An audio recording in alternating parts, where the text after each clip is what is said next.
Restoration అంటే కోల్పోయినవి తిరిగి పొందుకోనంటే అని దాని అర్థం.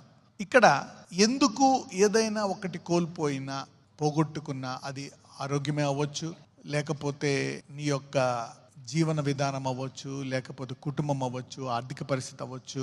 అలాగా జరిగినప్పుడల్లా జనాలకి అవమానం వస్తుంది. అరే నాకు ఎందుకు వచ్చింది, నేను ఎందుకు పడిపోయాను, నేను ఎందుకు పాస్ అవ్వలేదు, నాకు ఇంకా ఎందుకు ఈ పని జరగలేదు, ఇలాగెందుకు అవ్వలేదు అని అనేక విషయాల్లో మరి మనకి బాధేస్తూ ఉంటుంది. మరి పోగొట్టుకున్న వాళ్ళ విషయం అయితే ఇంకా బాధేస్తుంది. ఎందుకు పోగొట్టుకున్నాను అని, ఏదో ఒక పొరపాటు చేశాను, అది చేశాను, ఇది చేశాను అయి ఉండొచ్చు. అయితే ఇక్కడ దేవుడు ఏమంటున్నాడు, యావేలు గ్రంథం 2వ అధ్యాయం 21 నుంచి 27 వరకు, నేను కోల్పోయినవన్నీ కూడా సంవత్సరాలతో సహా తిరిగి ఇచ్చేస్తాను అంటున్నాడు.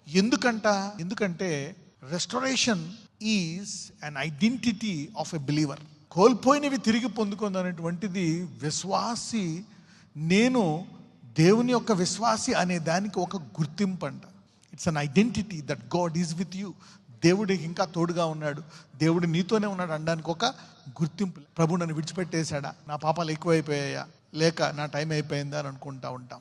ఇక ఎన్నడూ నీవు సిగ్గుపడకుండాంత గొప్పగా నిన్ను తిరిగి బాగు చేస్తాడంట.